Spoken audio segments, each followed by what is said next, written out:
Chers amis résistants, bonjour. L'actualité ne manque pas d'éléments d'inquiétude qui méritent notre réflexion. Tout d'abord, partons d'une bonne nouvelle qui concerne nous les Français.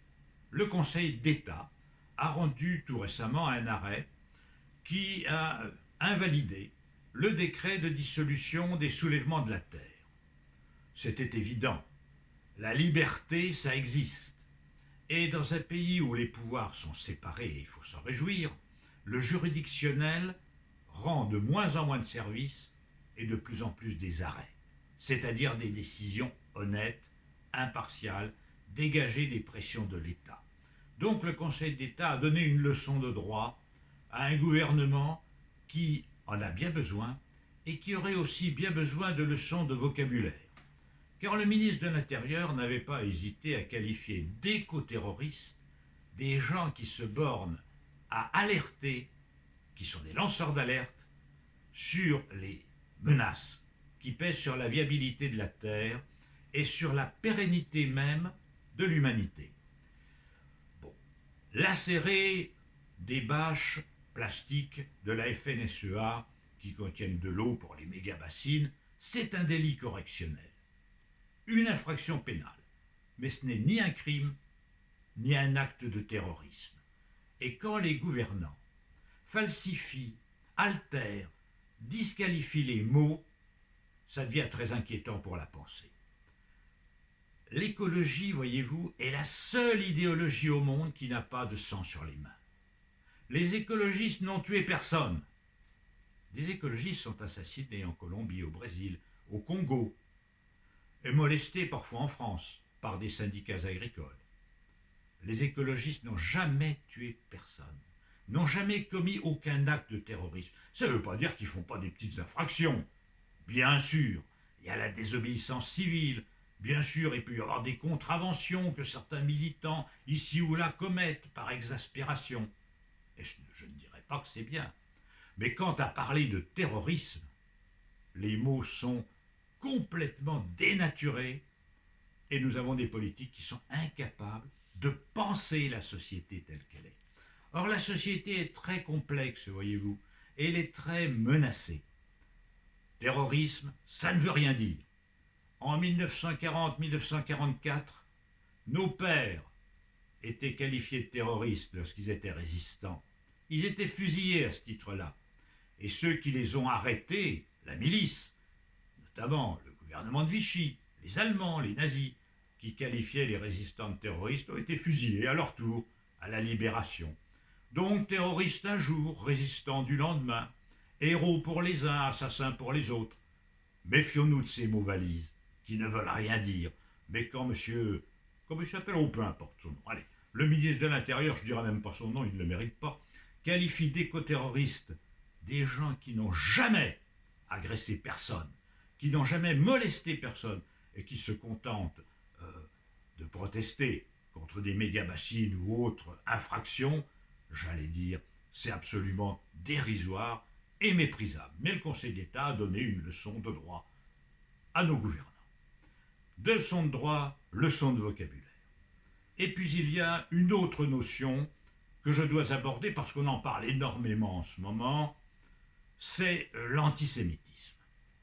Qu'est-ce que l'antisémitisme? C'est un racisme qui visait essentiellement au XIXe siècle et jusqu'en 1944 la communauté juive.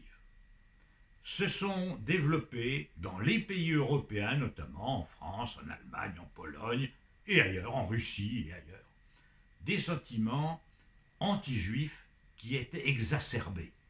Des intellectuels, des philosophes, des journalistes, des écrivains, créaient des revues, publiaient des pamphlets qualifiant les juifs de tous les maux, y trouvant même chez eux des traits physiques, caractéristiques. Il y avait des expositions pendant l'occupation qui dénonçaient le juif cosmopolite.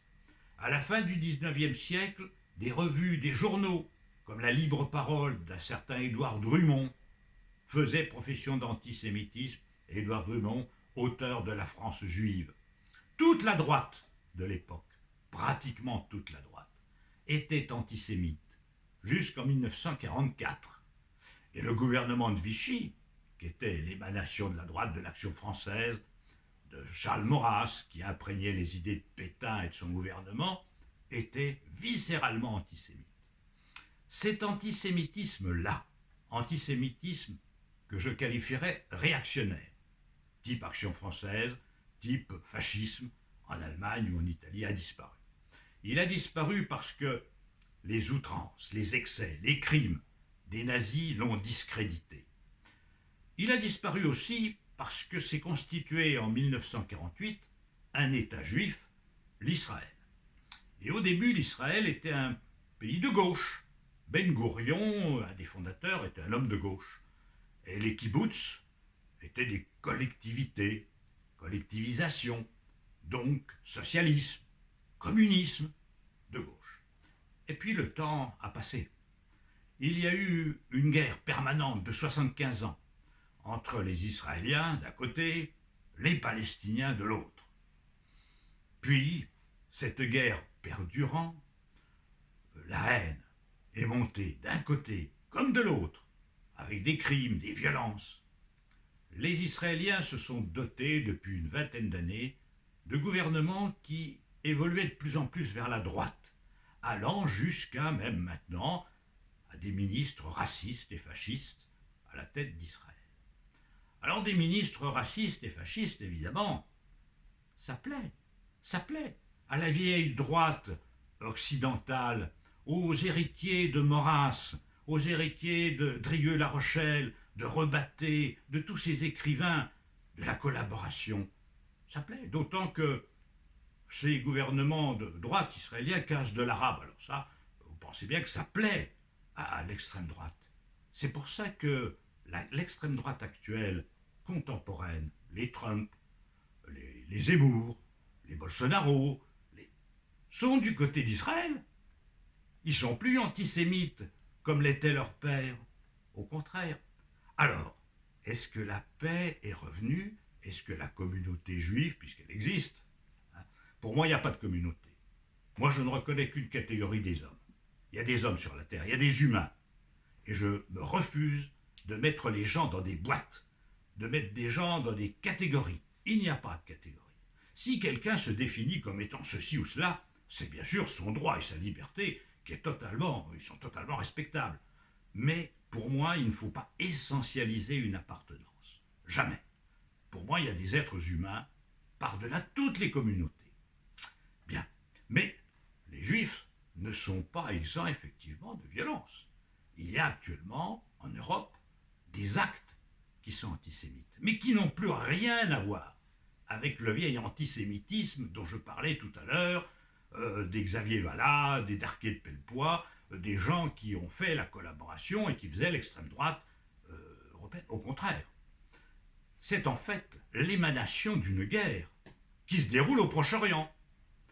Et la haine qui actuellement monte d'un côté comme de l'autre, c'est la haine de deux fascismes. Nous avons en Occident, et c'est très inquiétant, une extrême droite qui monte, on le voit très bien, Hongrie, qui a gagné depuis longtemps, aujourd'hui aux Pays-Bas, avec le fou, le El Loco, qui sévit maintenant, qui va sévir en Argentine, avec le Trumpisme aux États-Unis, et avec d'autres idéologues chez nous, en France.